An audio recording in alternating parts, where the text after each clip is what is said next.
Sanibona we bantu bakithi ngino 20 minutes. No, 15 minutes. 15 minutes kuphela. Ngino 15 minutes kuphela ngiselunchini ngisemsebenzini. So 15 minutes so ami awuthi ngilungisa phela bakuzobuka nentombi. Ngabe uvela uyakunganalandela usaliwa lo ngidelelayo uthi ngihlikihlike ngenasidingo. Usaliwa uyadelela usaliwa. Ngimbiza ngosibali igama elikhulu kangaka kalifuni uzothi ngihlikihlike ngenasidingo.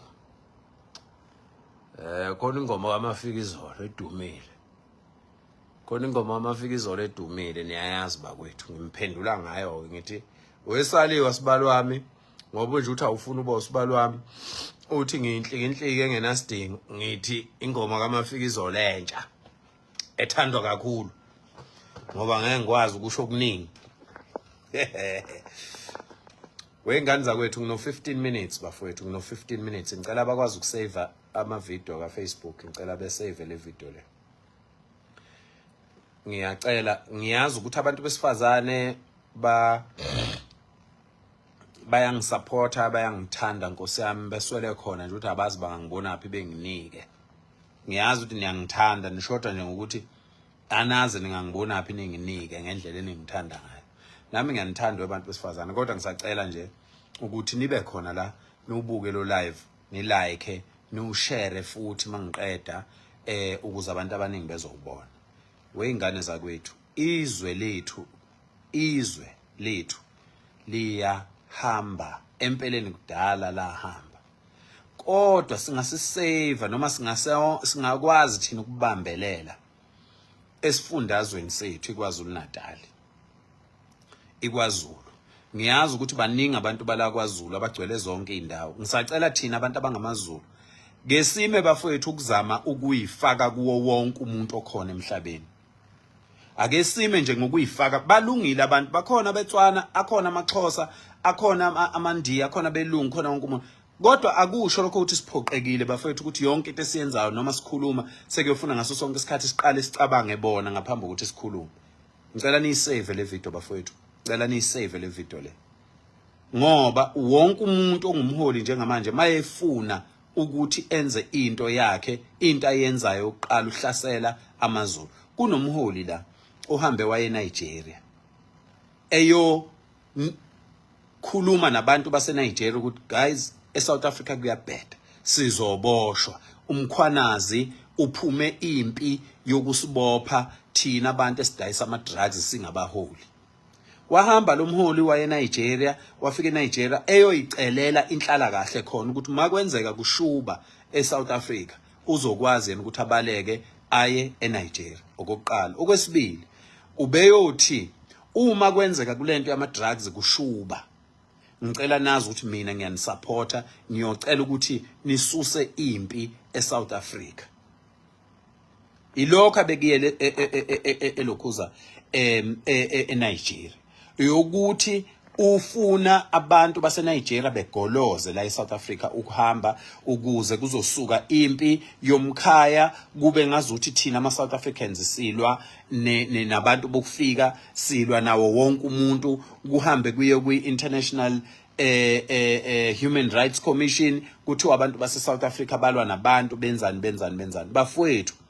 Kuzanywa ukuphanjwa ingqondo zethu, kuzanywa ukususa umqondo kulento yakhulunywa umkhwanazi ethi ama politicians onke namajaji namaphoyisa bakuma drugs.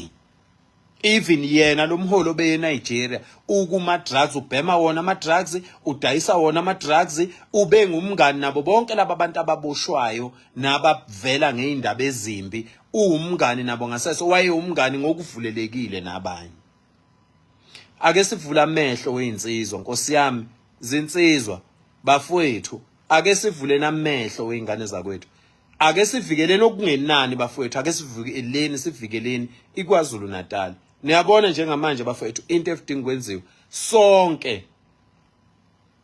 sonke ake sibe emva kamkhwanazi bafowethu sonke indaba nje yokuthi ngoba nakho mina ngiyi-IFP when we-MK omunye uyi-ANC omunye uyini uyi-action ake sibe semva kamkhwanazi sibe nendaba nezwe ake sibeni nendaba nezwe bafowethu ngoba uma kungahle bafowethu nje kwehlulwe lobu bugebengu obasungulwa ilabaholi abakhona bonke bayefana bonke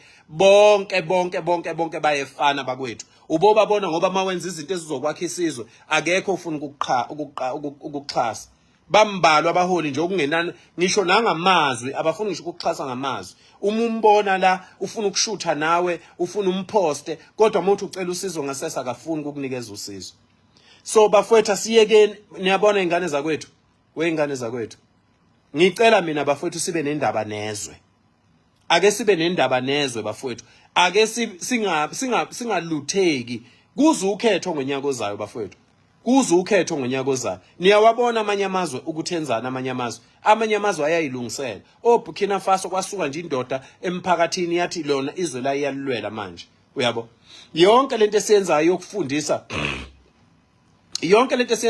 izingane siprepare izingane ukuthi zikhule zinomqondo oyimele zikwazi ukuyicabangela zikwazi ngoba uhulumeni ulwele ukuthi nihleze nihlupheka ngaso sonke isikhathi ngeke ungitshele mfethu ukuthi umuntu angantshontsha imali ewu300 banikeza umuntu oyedwa imali 330 million umuntu oyi1 oyisigebengu obulala abantu bathi akaphathe umsebenzi wamaphoyisa kungani bafethu kungani sifuna ukuthi sithina sinjalo thina sizolawula abantu njengamanje namhlanje kuphasa umthetho ngoba bayabona sithi abantu bokufika bahambe bafowethu niyabona bayabona sithi abantu ngicela niyisave le video niyishare bafowethu bayabona sithi abantu bokufika bahambe sebethi manje akugana amadoda kukhishwe umthetho namhlanje niyezwa kukhishwe umthetho namhlanje ukuthi amadoda asenelungelo lokuthi indoda igane umfazi ngelanga kwenziwa isitifiketi somshado indoda ithi yona ifuna ukuba ngwakwandabandaba ibiqonywe umandabandaba kwenzelwa abantu bokufika kusaliwa nabantu bokufika bafowethu baqale ngo2000 ukunikezwa ama ID ala eSouth Africa kunezingane zabo njengamanje engisho ngabe uyathanda ukuyikhipha ngeke uzuyikhiphe okungcono ungakhipha uyise ngoba vele yona yazalwa la yanikezwe iID la ifunde esikoleni sala okubhlungu laba abantu kuwo wonke amazwe abantu baseNigeria bafuneki kuwo wonke amazwe koGhana hello kuwo wonke amazwe ngena sorry yeah kuwo wonke amazwe abantu baseNigeria abafuneki bayaganga babulala abantu baseZimbabwe babulala abantu banesihluko ongakazi usibona benza izinto ezirong la eThekwini koma hostela la ibona bagunda lapha neziteshini abagunda ungabona balala nezingane o13 years ngisho umama babo bayazi kodwa abafuna omama babo ngoba vele akufanele iliwe ngomama into eyenziwa ngabantu abangamadoda fanele iliwe yithi bafowethu ngane zakwethu insizwa nensizwa yabona njengoba nginibize lapha eMona ngomhla ka27 ezinye zezinto esiyokhuluma ngazo ukuqinisana bafethu emqondweni hayi ukuthi sizovukela umbuso ukuqinisana emqondweni ukuthi ake simi ukuyibukela phansi njengabantu abantsundu njalo into eyenziwa umuntu ontsundu wena uyayiquestion kodwa into eyenziwa yesinye isizwa uyiquestion yonke into eyenziwa umuntu wala eSouth Africa ulwa nayo kodwa kulula ukuhamba niyothenga ama grandpa abolile lapha anibulala izinso lama grandpa enwathenga lapha na kuma Somali anibulala izinso ngoba abolile akuwona ama grandpa ngempela bafowethu ngiyacela mina insizwa ngiyacela bafowethu kubhlungu bafowethu ukubona abantu besifazane besukuma belwela izwe thina singamadoda singalilweli izwe akudingi ukuthi sizishaya abantu sidinga ukuthi sibe yimpi uhulumeni azoyibona kuyavotwa ngonyaka ozayo kungaba njani sonke ngikhuluma mina nami ngineqembu engilithandayo ngoba abaholi bengasinakile sonke kanje sonke nakho nje iFryhead yasha namhlanje niyabona nazi indawo azinamanzi bafowethu nazi indawo intuthuko ayifuni ukuze mina njengoba ngikhuluma nani weingane zakwethu ngakithi ugesi awukho kumi igcobo nje nezwe so ngithi mina kungani singavele sithathe isinqumo sokuthi sithi ngeke bafowethu kuze kuvotwe Asingalweli ukuphakamisa abantu bafethu abangenandaba nathi. Benzani njengamanje ngaphandle kokuthi mina ngi-apply last year ngacela ukuchaswa ngoDecember last year. Ngacela ukuchaswa ngoDecember ngokuthengelwa ukudla kweingane for 2 weeks. Ukudla ka 2 weeks kweingane cost about 100,000. Uyabo? Ngafonelwa intombazane umngani wami eseGoli. Yangisendela i-screenshot se-account yayo ne-message ka WhatsApp ethi nayi imali ka drink. Qagela ukuthi lo mholi wayenike emalini leyo ntombazana. Wayenikeze 100,000. Wase send i-message wathi nansi imali ka drink. Yangidabukela, yanginikeza u30,000 leyo ntombazana leyo.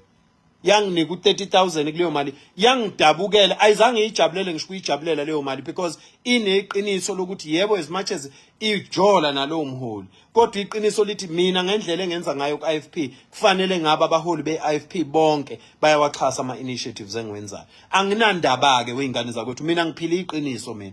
Anginandaba ngeke ngiyihlasele iIFP ngeke ngiyizonde iIFP kodwa iqiniso lithi bonke abaholi bayafana bonke angisaphathi ke labafanyana abaqashiwe njengoba kube neGNU bangena ema-office oprime bangena ema-office ongqongqoshe nasema-office athile abayitshela bakhukhumele bagila imhlolo bafowethu ungathi asisebona abantu thina abantu athi sibhuquza nabo lapha phansi asinanhliziyo asizondi izwe bafowethu liyonakala ngicela niyisave le video niyishare bafowethu ake sihlakanipheni wemazulu nathi la nansi Cape Town manje abelungu bazoyimela ubandlululo bazoluqhuba ngendlela esemthethweni abelungu nathi la KwaZulu Natal sibakhipheni abelungu sikhipha amashayina sikhipha amandiya sibe ngamazulu sodwa nathi la KwaZulu Natal asisukule lo mkhankaso sizinsizwa sisungule nje lo mkhankaso so besingathuke umuntu zikhona inkantolo ngingayilida leyo campaign mina sivule bafethu ikhona ifoundation insizwa nobusizwa foundation sihambe bafethu siye constitutional court siyothi sicela KwaZulu Natal imene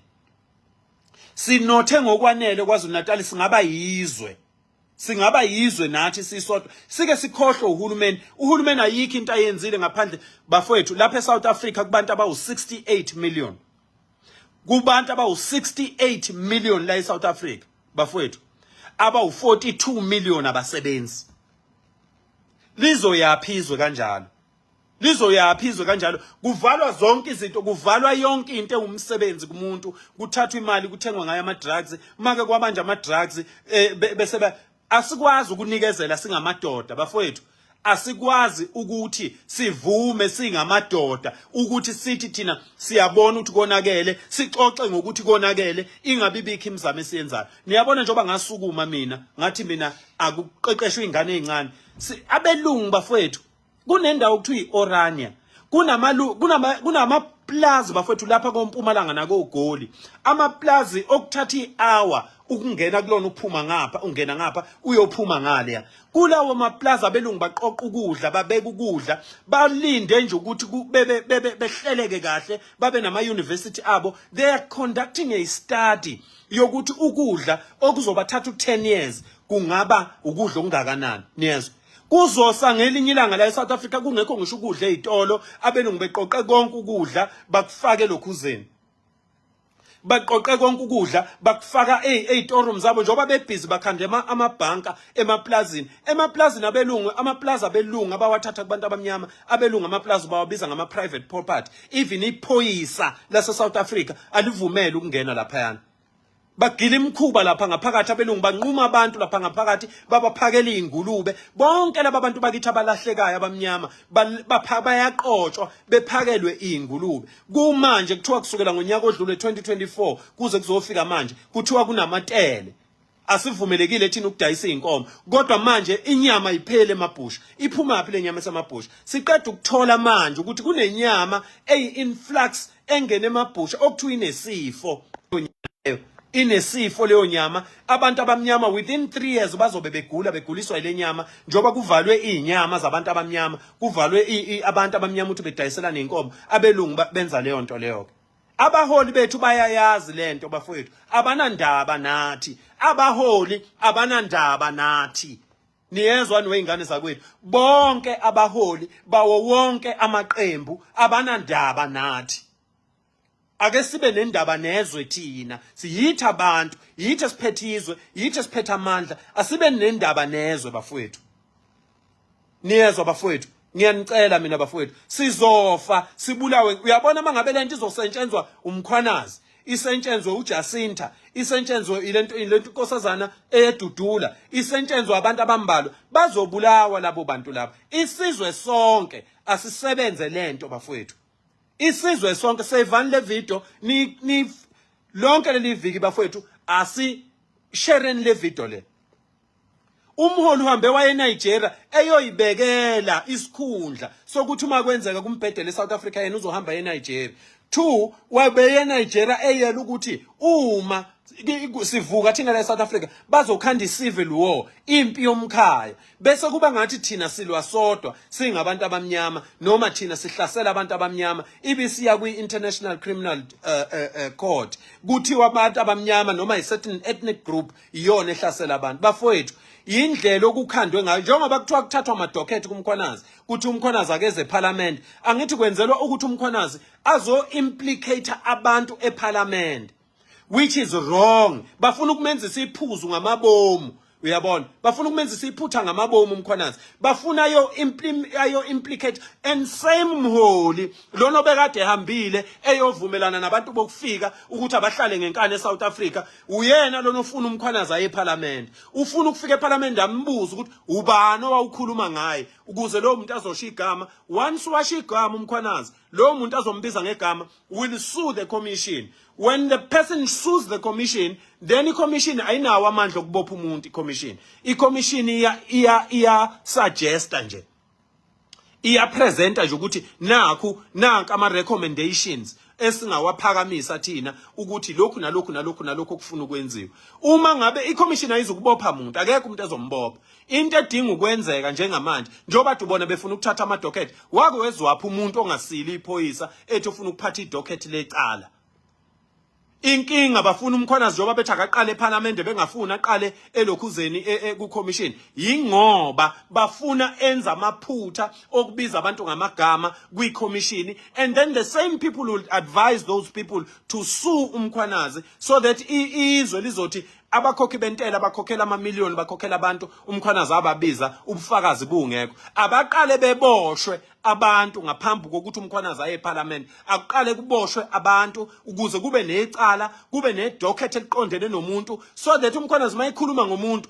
apresent ubufakazi obuvele obusecourt obaziwayo nanokuthi lowo muntu mangabe efuna ukusuwisha akeze ukusuwisa i-commission uyosuwisha i-state asisangeneke thina lapha siyayikhokha lentela idliwa yibo kuyobe kulungile mangabe idliwa umuntu othi yena uyasukelwa kodwa umuntu akaqale ahamba ayokulwa lapha kuqala bafowethu ngane zakwethu bafowethu ngicela nishare le video ngicela kuqalwe i-movement yokuthi KwaZulu Natal naye ayimele nansi Cape Town ithi iyayimela uhulumeni uyavuma mnakho siyalwa sithi abantu bokufika bahambe uhulumeni akafuni behambe uthi uhulumeni abaqome bona bengamadoda beshintshe izibongo babe ngabe lapha eSouth Africa vukani wemaZulu vukani wemaXhosa vukani wemapedi vukani webesuthu mina ngingumZulu ngizokhuluma okwesizulu kuphela angibadlululi umuntu kodwa bafowethu ake silweleni izwe ake sibuyeni sibe izinsizwa ake niyeke lento eniyenze emagroupini